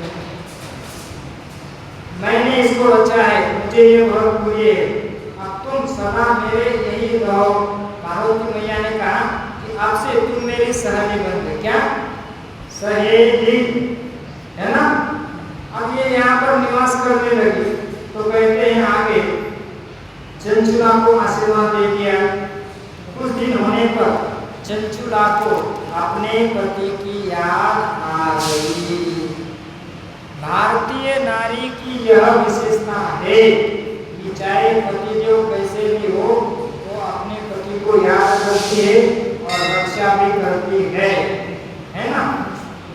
हमने कई जगह देखा है पतिदेव महाराज नशा करके भी घूमते, लेकिन हाय धन्य है वो माताएं इस सब परिवार को चलाती है, बच्चों को देखती है, बड़े बड़ों को देखती है, काम भी करती है, पति को भी संभालती है और सब कुछ देखते हुए उन्हें आगे लेके जाती है परिवार। उसी तरह से इन्हें याद आ गए अपने पति की याद आने के बाद कहते हैं कि पार्वती अम्बा से कहा, बोले माँ मैंने तो एक पाप किया था, मुझे यह ऐसी स्थिति हुई, लेकिन मेरे पति ने तो खूब पाप किए, इस समय वो कहाँ है, उनकी क्या स्थिति है, कृपा करके आप मुझे बताइए। पार्वती माता कहती है कि उन्होंने खूब पाप किए, इसके कारण वह तुम्हारा पति एक प्रेत बनकर करोड़ों वर्षों से यह कष्ट भोग रहा है और विंध्याचल पर्वत में इस समय वो प्रेत बन के है, न दिन में खा सकता है, न रात में सो सकता है, न पीने के लिए कुछ प्राप्त होता है, प्यासा रहता है। चंचुनाथ के आंखों से अजस्र आंसू आ गए और कहने लगे कि माँ मेरे पति का भी उद्धार होना चाहिए। शंकर भगवान आपने मेरा उद्धार किया है तो मेरे पति का भी उद्धार होना चाहिए। तो यह हमारे भारतीय नारी की विशेषता है। ये बात महत्वपूर्ण है। पति का उद्धार कर दो माँ। तो पार्वती माता ने कुंभ से कहा, जो नारद जी के साथ रहते हैं ना, उनको आदेश दे दिया कि आप दोनों विंध्याचल पर्वत में चले जाइए और वहां जाकर ये जो इसका पति है, जो कहते हैं कि वहां पर है, तो डुमरू जी, नारद जी, ये सब लोग वहां गए। सौभाग्य की बात है कि वहाँ पर शिव पुराण का आयोजन होता है और कहते हैं अन्य लोगों को भी पता चला। कौन कौन आए? बड़े बड़े ऋषि महर्षि देवगण आए। जैसे श्रीमद् भागवतम के प्रथम स्कंद में परीक्षित महाराज गंगा जी के तट पर भागवत सुनने के लिए आ गए थे या आने वाले थे। यह बात साधु संतों को पता चली तो सब महर्षिगण अपनी घरवाले को भी साथ लेके आए, शिष्यों को भी साथ लेके आए कथा सुनने के लिए। ठीक यहाँ पर इसके पति को सुनाने के लिए गुरु जी आए, नारद जी थे और ये चंचुला थे, लेकिन अन्य ऋषिगण पर आए। तो कहते हैं देवता भी आ गए, देखा कि उसकी हड्डी थी और उछलता कूदता रोता हुआ देखा। कुंभरू ने मंत्र बल से उसे बांध लिया, उसको बांध लिया एक जगह। उसको उतार तो करना है, बांधने तो पड़ेगा, बांधेंगे नहीं तो काम बनने वाला नहीं है। वैसे भागवत के महात्म्य में वो गोकर्ण जी थे, धुंधुकारी के बास में आकर बैठ गया। वैसे तुम गुरु जी ने इसको बांध दिया मंत्र से। तो वहां बैठ गए और चंचुला अपने हाथ जोड़कर बैठ के कथा सुनने लगी। शंकर भगवान की चंचुला सामने हाथ जोड़कर बैठी है, कथा शुरू हो गई और कहते हैं कि पूरी कथा सुना दी। कथा सुनने से हम जितना कथा सुनते हमारे पाप पड़ जाते हैं। गंगा में गोता लगाते ये सोचते जितना डुबकी लगाएंगे उतने पाप करेंगे, लेकिन कथा सुनने से हम सभी प्रकार के पापों से मुक्त हो जाते हैं। बोले कैसे? जैसे दृष्टांत दिया जाता है कि सब काटता है ना, और कोई मंत्र उच्चारण करने वाला रहता है मानते, तो मंत्र के प्रभाव से वो जहर का विष प्रभाव कम होता है, उसी तरह से भगवान की कथा सुनने से उसका प्रभाव हमारे हृदय के ऊपर होता है। बोलो शंकर भगवान की। तो आप सभी बहुत श्रद्धालु हैं और भाग्यशाली है कि आपको यहाँ पर सुनने के लिए अवसर प्राप्त हो रहा है। श्रेयसी बहु विज्ञानी, आपा जी मुझे बहुत बार कह रहे थे कि पहले सोमवार को रोका कैंसिल हो गया, दूसरे सोमवार को रोका कैंसिल हो गया और बीच में अधिक मास खत्म हो रहा है, आप आने नहीं। मैंने कहा मैं क्या कर सकता हूँ, मैंने हमने खूब प्रयास किया लेकिन कई समस्याएं आए, उसके कारण हमें नहीं आ पाए। माने श्रेयांसी बहु विघ्नानि, अच्छा काम जब हम करते हैं उसमें बहुत विघ्न आते हैं, आते कि नहीं?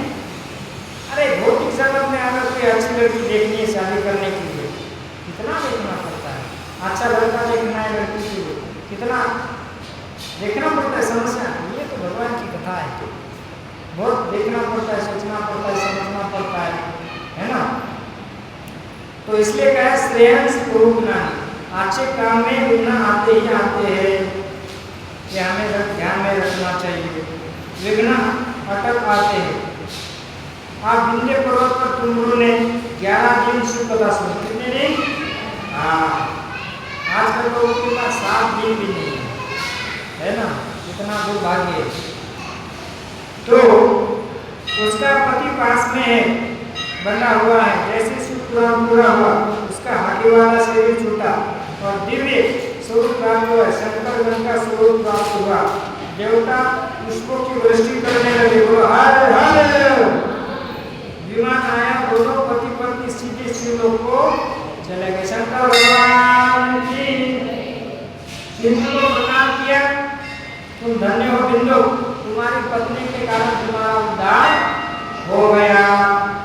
तो ऐसी पत्नी मिले तो नरक से भी उद्धार कर देती है। इसलिए हमें शिव पुराण भागवत को बहुत श्रद्धा से सुनना चाहिए। आगे कहते हैं,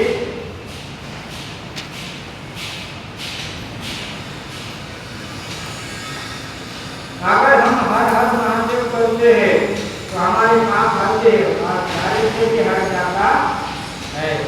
इसलिए भगवान भोलेनाथ का नाम लेते रहना चाहिए। आप सुनेंगे हम अंतिम छोर की कथा, है ना।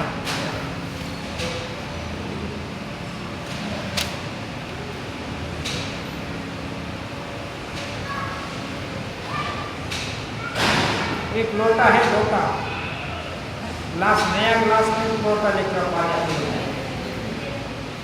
ओम नमः शिवाय, ओम नमः शिवाय, हर हर नमः शिवाय।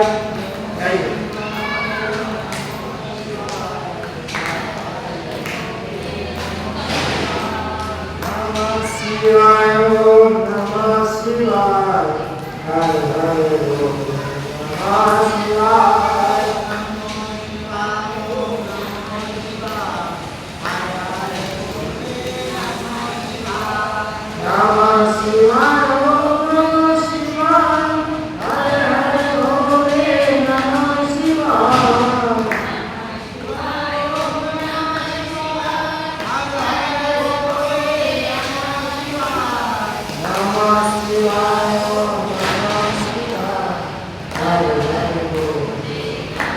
ये दूसरा माइक चालू है, माइक चालू है दूसरा। ये तो माता जी नहीं सुन, इसको भी शुरू रखो। हाँ लगता है ना, बीच में 2-5 मिनट हम भजन गाएंगे, कभी कभी माताएं भी भजन गाएंगे बीच में, इसलिए 2 माइक चालू करिए। नमः शिवाय, नमः शिवाय, हर हर नमः शिवाय।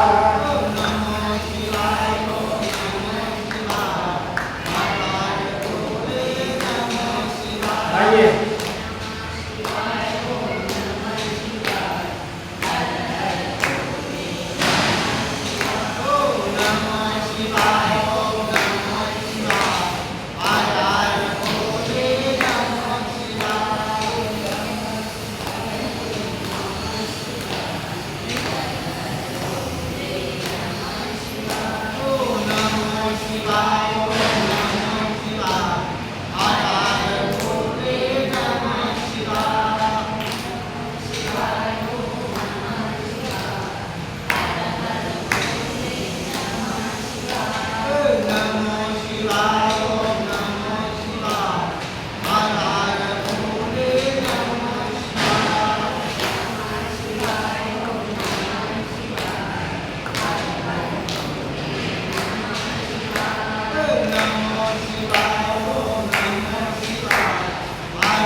प्रसाद तो दिया है ना माता जी ने कल,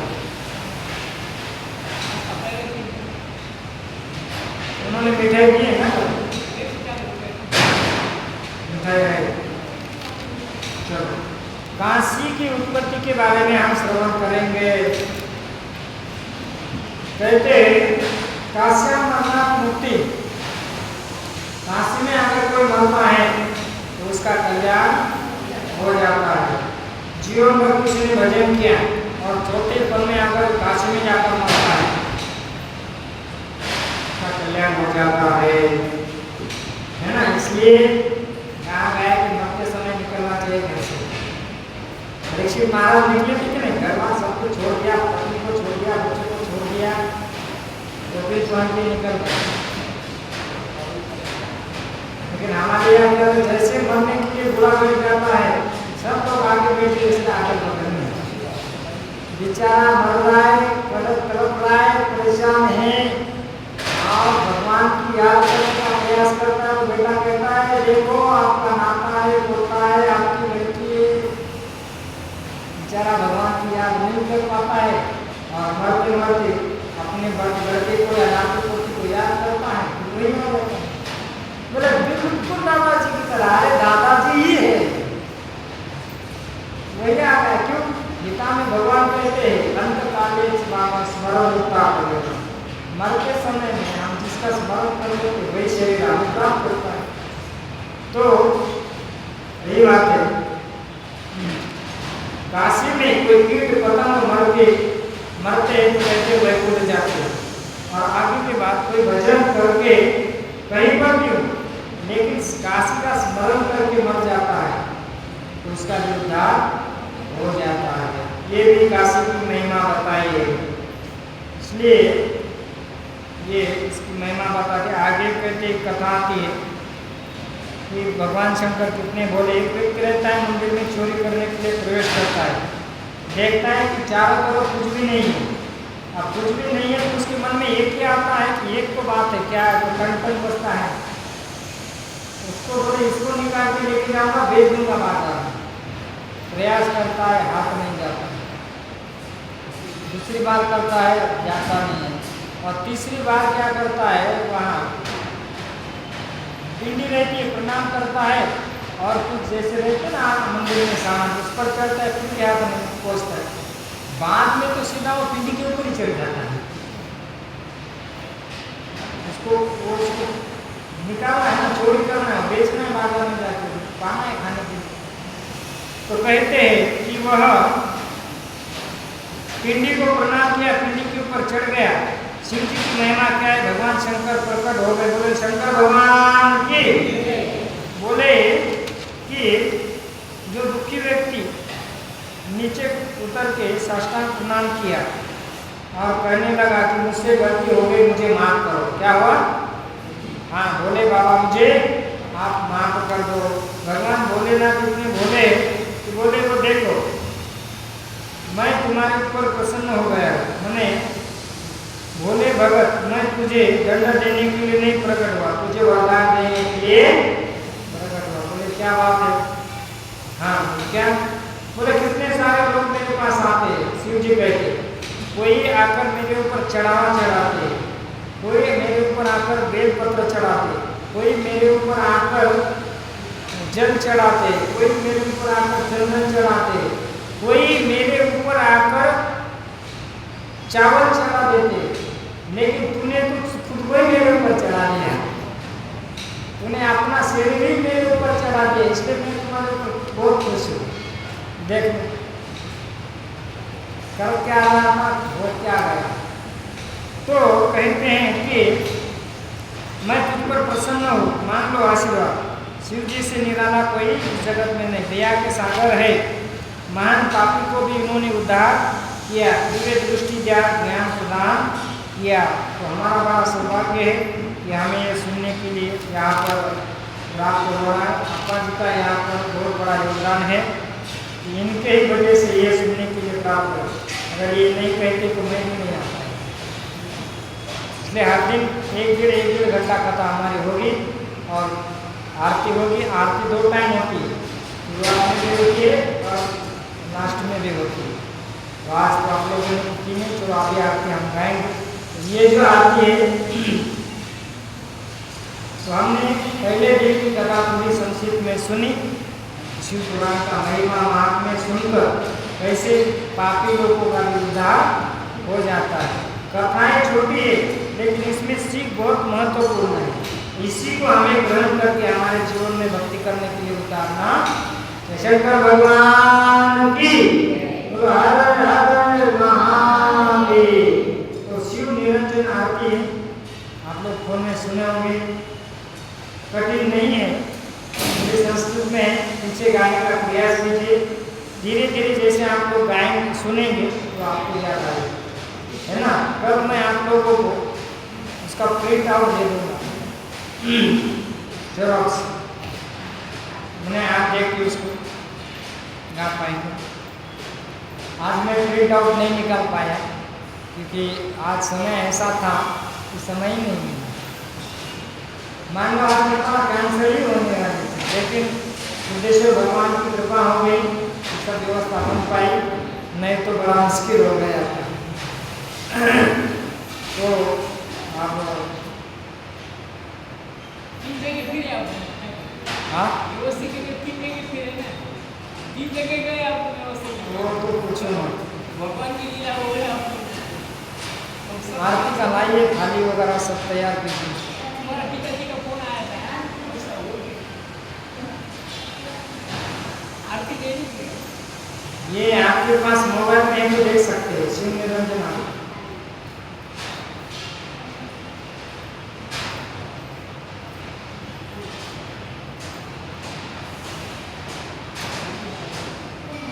कल मैं इसका प्रिंट आउट दे दूंगा आपको, जेरॉक्स, है ना। उसको आप देख देख के आप पीछे गा सकते हैं। आज के दिन ऐसा ही सुन लीजिए।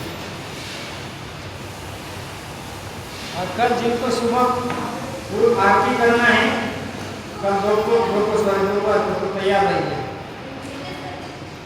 आरती यहाँ पर करिए, यहाँ कीजिए, निरंतर भगवान। बंद करना पड़ेगा। हाँ फैन बंद कर दो।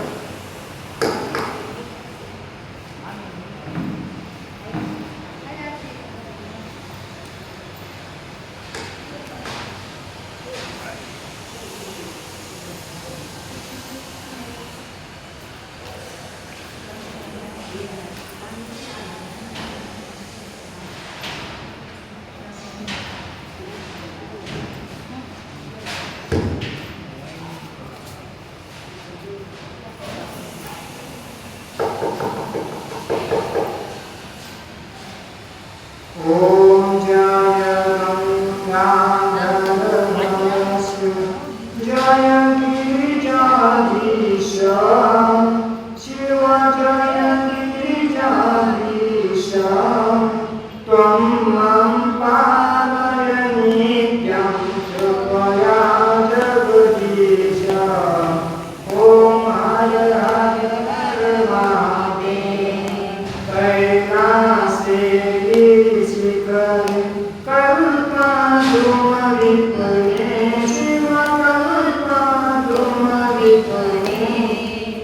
गुंजति मधुपर कुंजे कुंजवने गाने। ओम हर हर महादेव।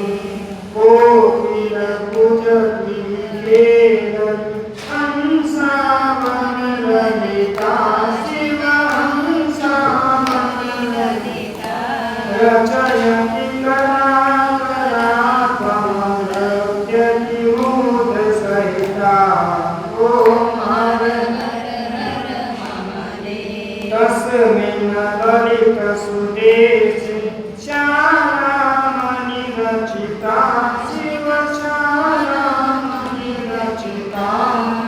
तन्मध्ये हर निकटे गौरी मुद सहिता। ओम हर हर महादेव। क्रीडां रचयति भूषां रचितमनिजमीशं शिव रचितमनिजमीशं। ब्रह्मादिक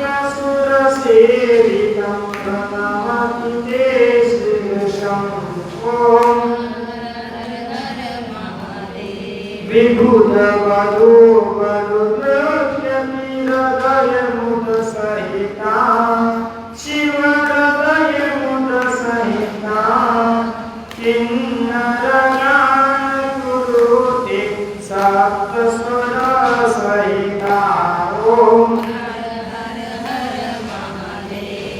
दिन तत भय काय दिन कृत मृदंग वादयते शिवा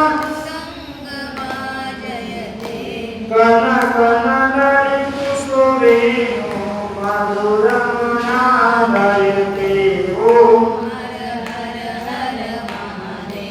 रुनु रुनु चरणे रजयति नूपुर मुजमलिता शिवा चक्रावते भ्रमयति कुरुते तां दिक्ताम् ओम तां तां रूपचुपलालं मधुरयनादयते शिवं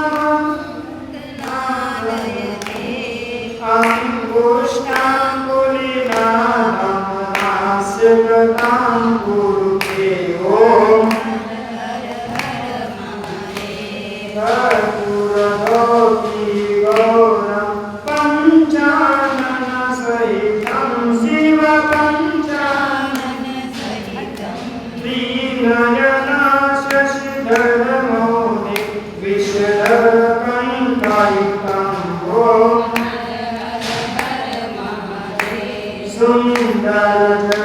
सुन्दरजटाकलापं पावकयुगनाथं शिवं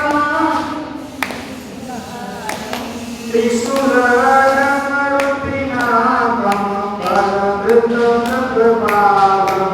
ओम शङ्खनिनादं कृत्वा धर्मरिनादयते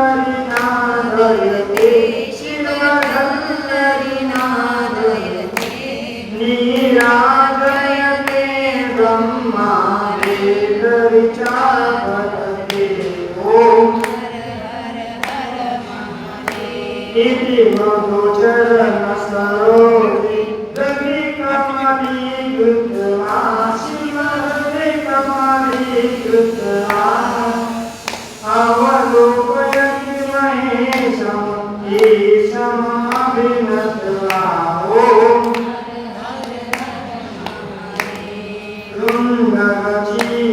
रुण्डगचितकुरुमाला पन्नगमुपरीतं शिवपन्नगं वामविभागे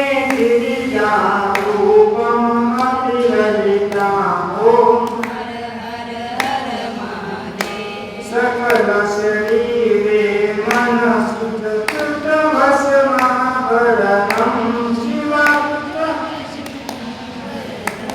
इति दशभागरूपं तापत्रये हरम् ओम ज्ञानम् आरति समये हृदये इति कृत्वा शिवहृदये राममपि जगन्नाथम् ईशमभिनत्वा प्रतिदिनमेव पठनं सङ्गीतं कुरुते